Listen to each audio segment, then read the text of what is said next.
G'day everyone, welcome to Inside Rugby with Mark. My name is Mark, and in this video I'm going to give you my review of the game between Ireland and the New Zealand All Blacks played at the Aviva Stadium last night. Let's get into it.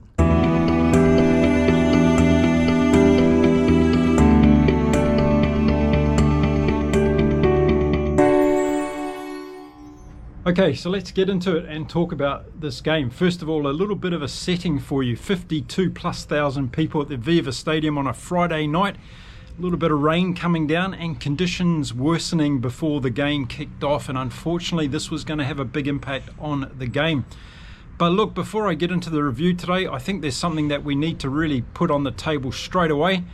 The All Blacks were coming into this game after playing 11 games together. They had a lot of combinations and rhythm. Scott Robertson has been sticking pretty loyal to his selections, and Ireland came into this game without playing it together for 4 months. So for me, that was always going to be a big difference, and I put my money on Ireland to win by 1 or 2 points, as you know if you watched my preview video, and that was on the basis that Ireland were going to be able to overcome this rustiness and not show that they haven't played for 4 months.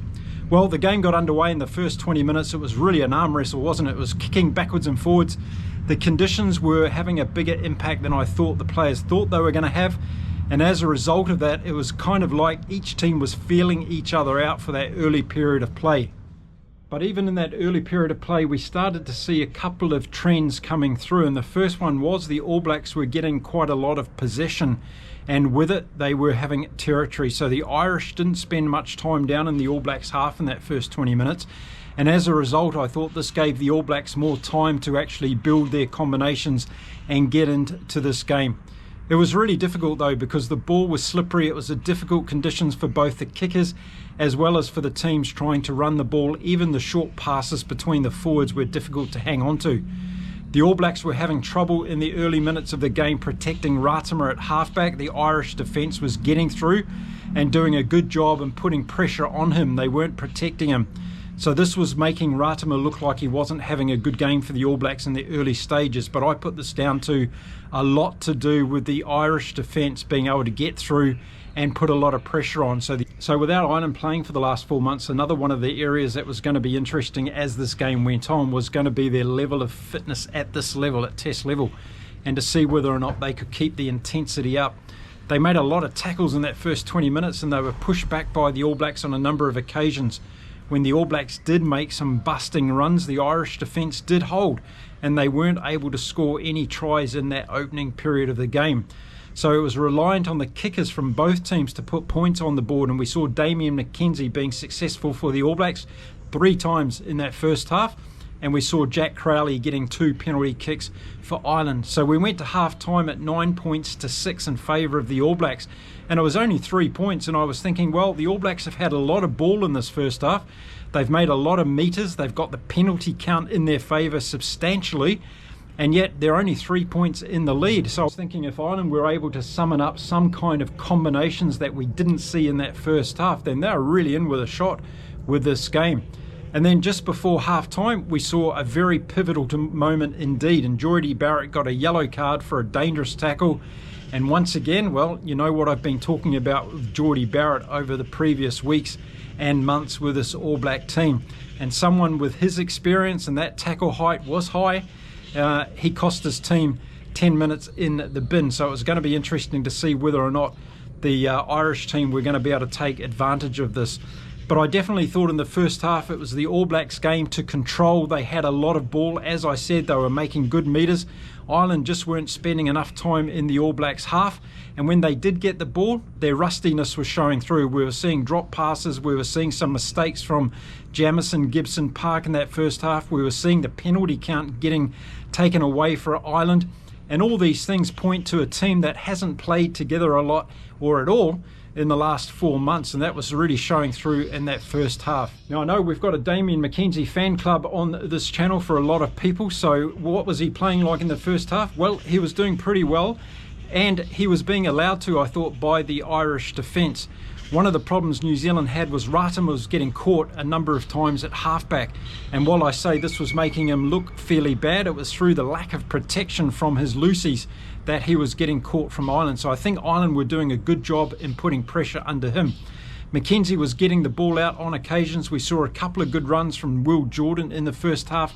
Caleb Clark looked a lot more hungry in this game, and Mark Telea, once again, when he sticks to his outside channel, he looks good on the wing for the All Blacks. And when I focus on that first half, when I look at the All Blacks 12 and 13 combinations, I didn't see enough to say, well, yeah, Geordie Barrett and Rieko Ioane got the New Zealand backline away. When you saw a lot of those breaks on the wing for the All Blacks, it's usually Wallace Satiti or Ardie Savera out there giving the ball to the wingers to take off. And this is really interesting because we saw this against England as well. It was Wallace Satiti, don't forget, that passed that immaculate ball to Mark Telea that got him in the corner. It wasn't Rieko Ioane or Geordie Barrett playing out wide in those positions. So again, the All Blacks, I thought, in that first half of this game against Ireland, were lacking that penetration from 12 and 13. It then culminated with Geordie Barrett getting sent off, putting his team under pressure, and once again the New Zealand discipline issue raised its head during this particular game. So another thing I recognised in that first half was I thought Jack Crowley was getting caught a few times as well for Ireland. And as I've been saying in my videos, Crowley's under a bit of pressure at the moment. We've got the likes of Sam Prendergast that are playing very, very well and is putting pressure on Crowley. So I'm sure that this was one of the things that was on his mind going into this game. But once again, Ireland hadn't played for 4 months. Bundy Arki was doing well at number 12. I saw him do a couple of good runs. Gary Ringrose got pinged a couple of times for penalties in that first half. And we saw Mac Hansen really having a good go under the high ball.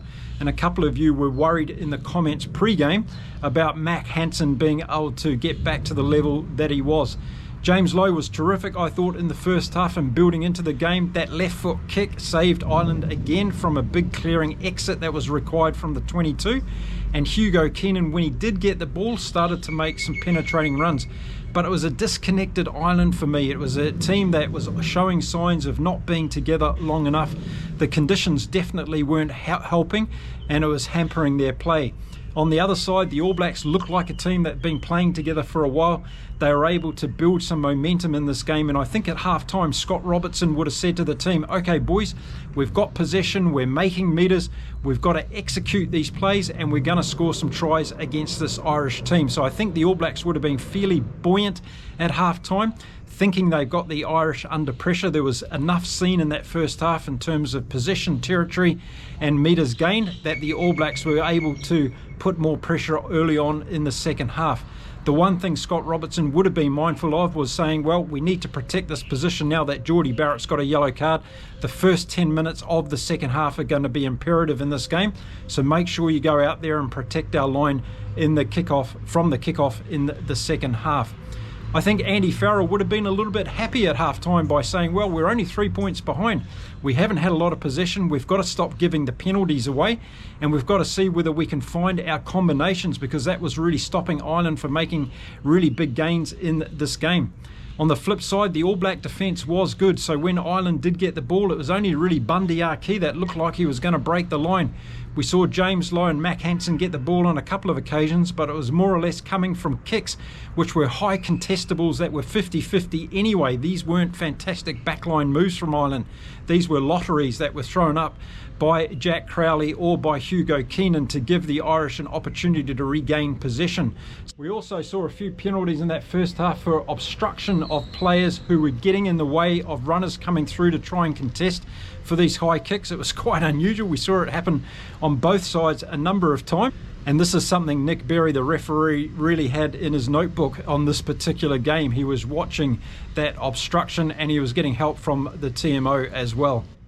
So Ireland kicked off the second half exactly the way they wanted to. Within 2 minutes of the game resuming after the break, they were in for a great try. It was Josh van der Flier that went over after Ireland had played a really good series of multi-phases, building up towards that try, getting close to the All Black line, putting them under pressure with 14 men in the defensive line, and Josh van der Flier went over, put the ball down right on the goal line, and Ireland hit the lead. Now this was really surprising given the fact that the All Blacks seemed to be in control up until that stage in terms of possession and territory anyway.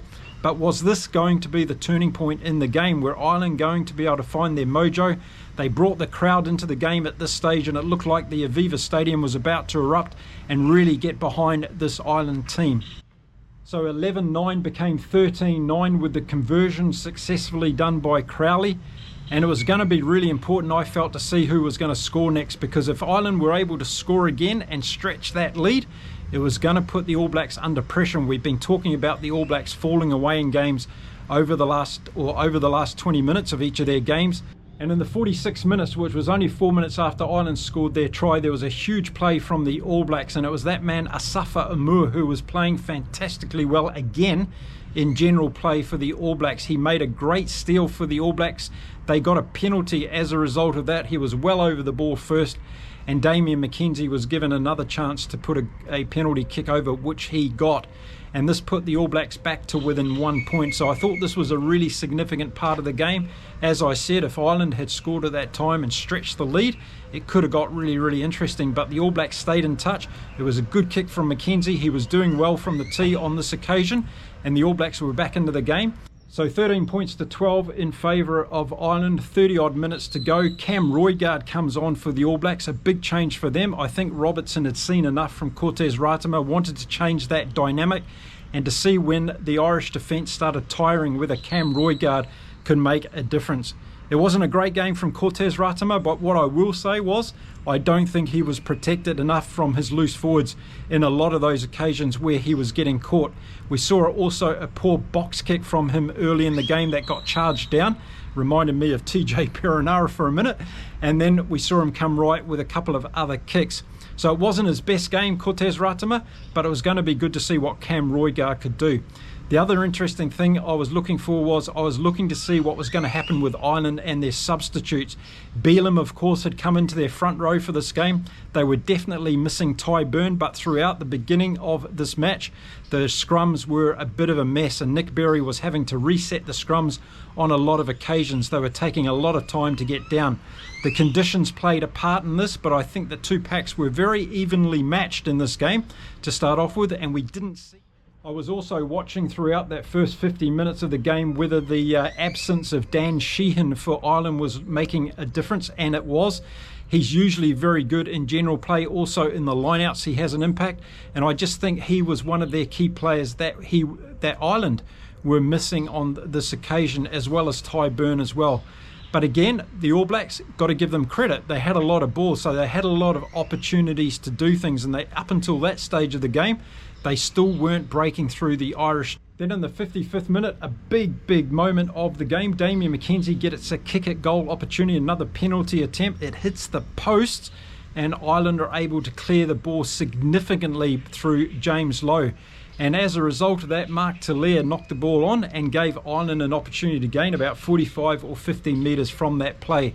So it's often plays like this in a game that can change a game, and I was looking to see whether this was a moment in the game where it was going to swing in Ireland's favour. The 60th minute, there was another big moment in this game. A high ball was put up by Ireland. Mac Hansen was going to chase it to contest the ball with Will Jordan.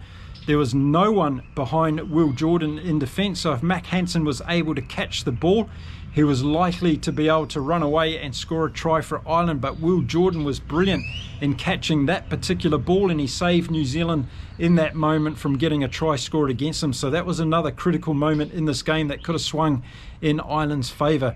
And then 1 minute later, we saw Damian McKenzie get another penalty opportunity for the All Blacks. He put it over, and it put the All Blacks back into the lead of this game by 15 points to 13. We had 20 minutes on the clock to go in the game, and I was really interested to see what was going to happen. We talk often about the impact of the benches, the last 20 minutes of the game. Well, we're about to see what was going to happen on both sides of the field. Between the 60th and 70 minutes of this game, it was really critical period of the game. And what happened? A couple of significant things. First of all, Henderson had come on for Ireland as a replacement, and in the first couple of minutes he gave away a couple of costly penalties for Ireland. The second one being within kicking range for Damian McKenzie, and he was able to slot that over. So the All Blacks went out to a further lead by 18 points to 13. So that gave them momentum on the scoreboard, and it wasn't a good display from Henderson. He was sloppy in his defensive work, giving away those two penalties. they ended up being very, very costly for Ireland on this occasion. On the 68th minute of the game, perhaps the turning point of the game, New Zealand had put multi-phases of play together, heading towards the Irish line, going from one side of the field to the other. They went out to the right-hand side of the field, put a lot of pressure on, and then they came back on the left-hand side. The ball came out to Asafa Amua, yes. He was standing in the centre position and he fired a bullet pass, drawing his man out to Will Jordan, who was able to run in for a fantastic try for the All Blacks. And that's where this game got really opened up for the All Blacks. It was a great try. They put a lot of pressure on the Irish.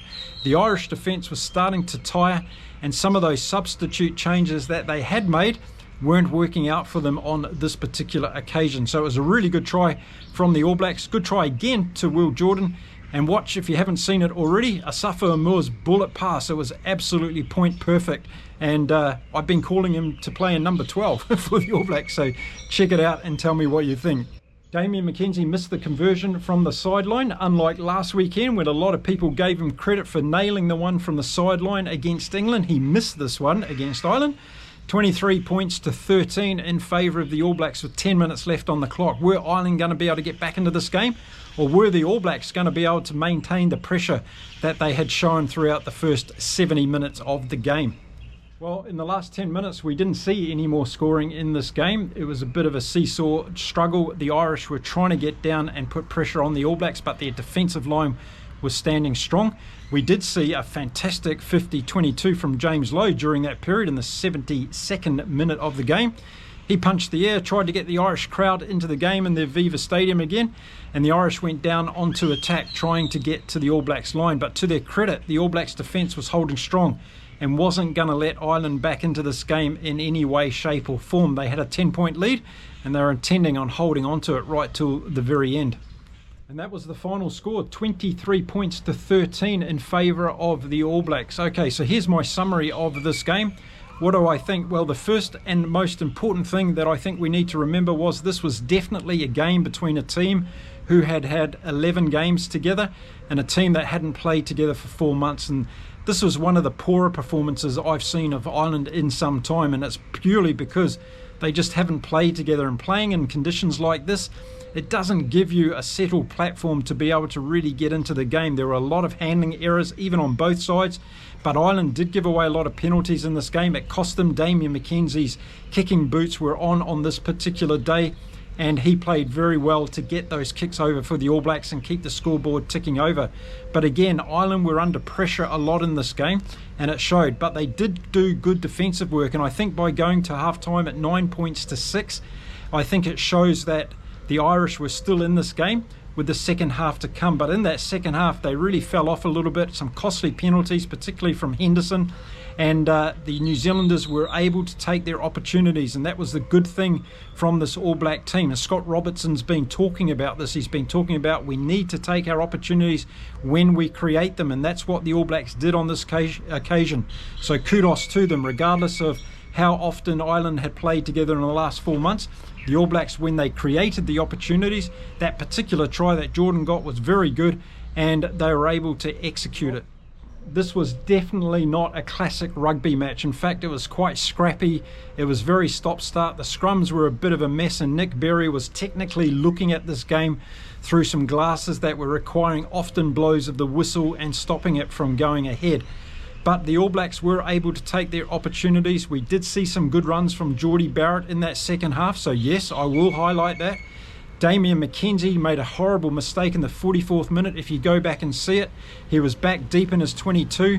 He got caught by the Irish defence. He passed to Will Jordan, put him in even more danger, and the All Blacks were very lucky to get away with that one. And in my preview video, I had talked about that particular point. If Ireland were able to put McKenzie under pressure like that for the entire game, it would have been a different game, but they didn't do that on this occasion. So McKenzie had more time than he should have had, and therefore he looked much better in this game because he was able to get the New Zealand backline away. I didn't see anything from Rieko Ioane that changes my mind about the 13 position. Yes, he did a couple of good things in defence, but again, when the All Blacks were looking to spin the ball, when they had a lot of ball in that first half, Rieko Ioane was not making line breaks and giving his outside wingers an opportunity. I thought Caleb Clark played really well in this game. He was hungry, he went looking for the ball, he made some really good runs, and he's really cemented down that 11 jersey for me in the All Black team.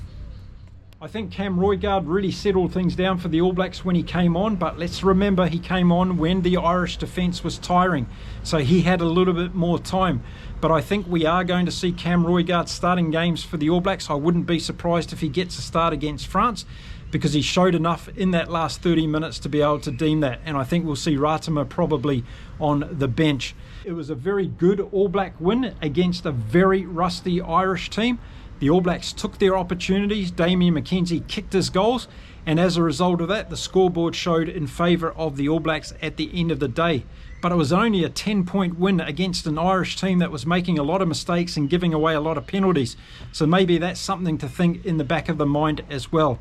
From the Irish side, Jamison Gibson-Park started to grow into this game, and I saw him play a much better second half than I saw in the first half.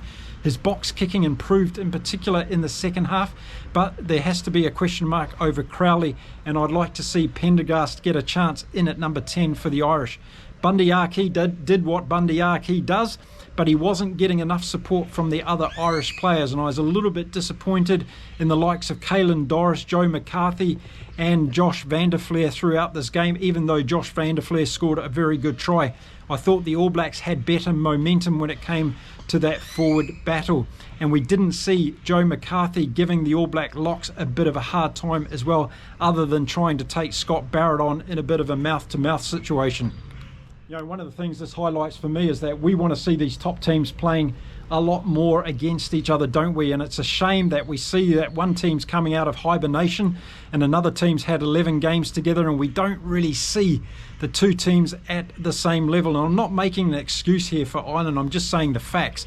And when it came to the game last night, I just thought that's what was really missing from this game. I loved all the hype coming into this game. The Irish crowd were fantastic, and kudos. I have to give them a lot of respect around the way they managed the haka process yesterday in the game. It was very respectful, and it was probably one of the best performances of that ceremony that I've seen throughout the All Blacks campaign this year. So thank you to all the Irish fans for that. So no doubt about it, the Kiwi fans will be happy today. 2 wins against the 2 big teams so far in the Autumn International Series, with France to go next weekend. And it'll be interesting to see whether the All Black nemesis team of France will stand up and take on this All Black team and beat them next week. But before we get there, we've got plenty of more rugby to go. I think Ireland are going to be much better for this run. It was an unfortunate game for them. The puzzle just didn't come together on the day, and that happens against these top teams. As I said, it's always a 50-50 when these top teams play each other at the moment, because one thing can go right for another team and one team can have some problems. And the Irish team, in my opinion, didn't really turn up last night in this game, but the All Blacks did enough good things to keep them under the pump for the 80 minutes. Now, to be rude of me not to acknowledge that Damian McKenzie got the man of the match, and a lot of you will be very happy. I'm standing by my thoughts on this one. I don't believe that Damian McKenzie is the right number 10 for this All Black team, and when put under a lot of pressure when starting the game for the All Blacks, we'll start to see the weaknesses there. This Irish team were not able to do that on a consistent basis yesterday, and therefore I think Damian McKenzie was able to get away with a little bit more than what he should have been able to do. Some other good performances though. Wallace Satiti once again for the All Blacks stood up. Asafa Amur had a brilliant game, I thought. He was very, very good. And I thought Patrick Tuipulotu, when he did come on, made some good plays for the All Blacks as well, particularly in defence. And that's what the All Blacks were relying on from their bench when they came on in the last part of this game. They did stop Ireland from scoring tries in the last part of the game, and they did protect that 23-13 lead right up until the 80th minute. There we go. That's my summary of the game last night from the Aviva Stadium. Let me know in the comments what you thought of it. Do you agree with me? Do you think that the rustiness the Irish team showed against an All Black team that have been together for 11 games was really the difference in this game? Or did you see it in another way? I'd really love to hear your views on that, whether you're an Irish fan, a Kiwi fan, or a neutral rugby fan. I'd love to hear and read your comments, so please get to them now. Got plenty more rugby coming up this weekend. Next one on the bill is England versus Australia, kicking off in a couple of hours. I'll get ready for that, and I'll be back, and we're going to also see Italy and Argentina today. That's going to be a cracker. And don't forget, tomorrow we've got Wales and Fiji and Scotland versus South Africa. You can follow it all here on Inside Rugby with Mark. Get my opinions and thoughts around these games, before these games, after these games, and I'd love to have you as company on my channel. So if you do like my content, don't forget to subscribe to the channel, give this video a thumbs up and a like, and make sure you share it with all your friends and tell them about this crazy Kiwi guy who's living in Mexico making videos about rugby. That's all I ask you to do. Okay, I'll see you all again very soon. Until the next video, stay well, stay safe everyone, and have a beautiful day watching your rugby across the world. And I'll see you again soon from Mexico. Until next time, adios from here.